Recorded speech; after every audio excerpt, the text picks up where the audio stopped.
internet. The system of connecting multiple computers together, which follow the similar protocol with the help of dedicated servers and routers, is known as internet.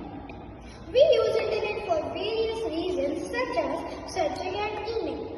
We can search any information on any topic using the internet on these websites like www.google.com and www.kalkavastra.com.